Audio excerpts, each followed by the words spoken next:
We do want to go to Vice President Harris, who is now reacting to this news. Let's listen.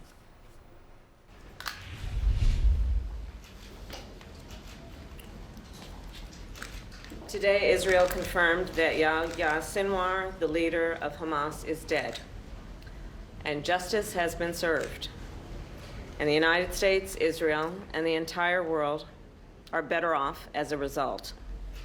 Sinwar was responsible for the killing of thousands of innocent people, including the victims of October 7 and hostages killed in Gaza. He had American blood on his hands.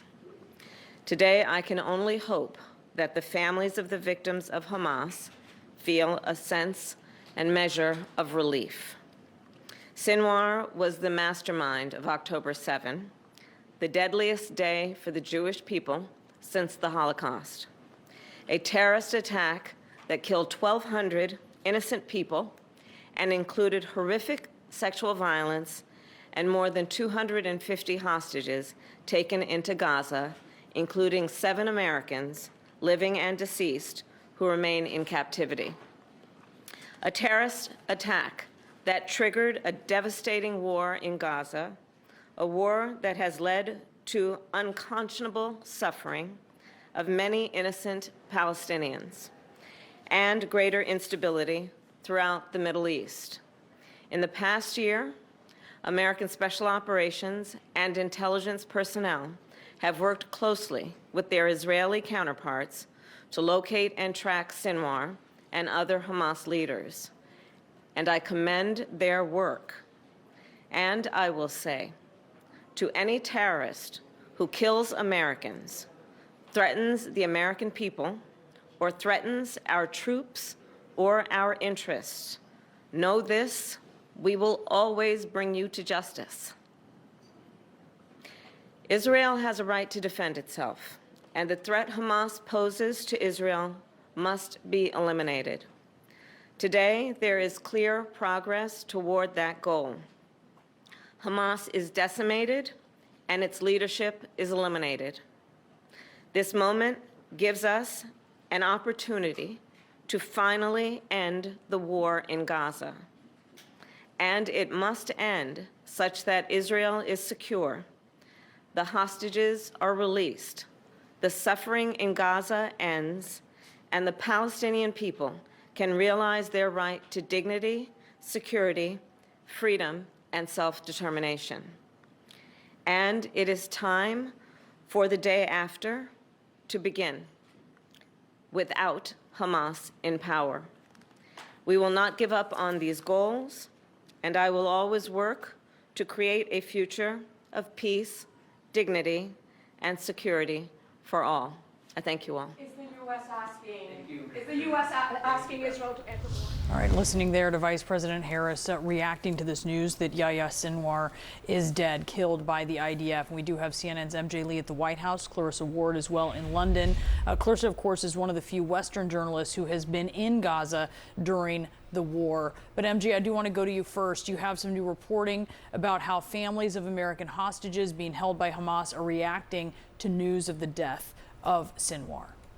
Yeah, and Brianna, we just heard the vice president referring to the fact that there are still 7 American hostages, both living and deceased, that are still being held captive in Gaza.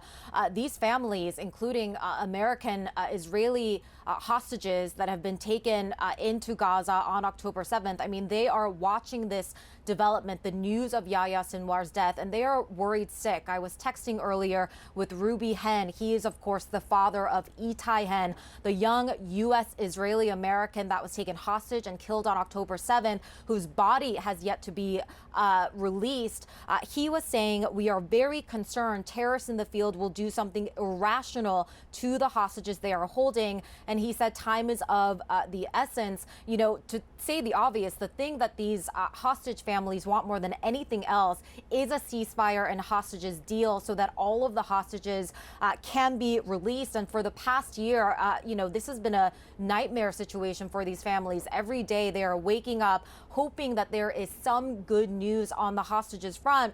And they are now in the position of basically waiting to see and learn whether Sinwar's death ends up prompting a different phase of this conflict, whether it will ultimately mean that the conflict can end. But as you all watched Prime Minister Netanyahu and his speech, it certainly didn't sound like that is where his mind was at. But it was very interesting that for the vice president, her focus was very much on the end to this conflict and basically what should happen once the war is over. That was clearly her message.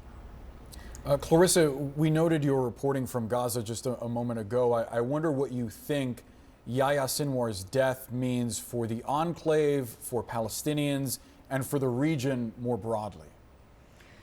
Well, I mean, Boris, we haven't had any reaction from Hamas yet. Obviously, this is a largely expected, but still a big blow for their leadership, coming on the heels of the assassination of the former political leader Ismail Haniyeh. What's been really interesting, though, is talking to people inside of Gaza about how they view Sinwar's death. And CNN has been talking to people throughout the day. And while many people have said that they are sad, there hasn't been the kind of emotional outpouring, the tears that we saw, for example, with Hassan Nasrallah's death, the leader of Hezbollah, or Ismail Haniyeh, who I just mentioned. I think that the sense is many Palestinians in Gaza are honestly just focused right now on trying to survive. And there are those who will privately speak openly about their hatred of Hamas, about their deep resentment of the immense bloodshed that Yahya Sinwar brought upon the people of Gaza. But in terms of public demonstrations, the thing you're hearing over and over again, Boris, is, does this mean the end of the war? We can't possibly survive this war any longer. And it's important to remind our viewers right now that we are talking about a year of relentless bombardment. We are talking about 42,000 people dead, the majority of them women, children, and civilians. We are talking about people starving to death. We are talking about disease, the reemergence of polio. The situation inside Gaza is absolutely catastrophic and unsustainable. And I think that's why you saw Vice President Harris saying that while justice has been served, this is a moment to celebrate.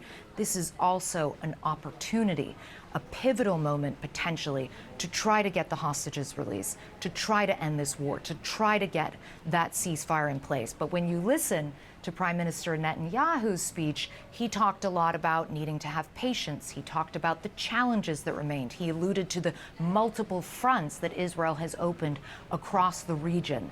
So no real hope from the people in Gaza that despite the significance of this moment, that this will actually fundamentally change the situation on the ground and potentially portend an end to this grisly year-long conflict. That really does put it into perspective. Clarissa, thank you so much. MJ, thank you as well.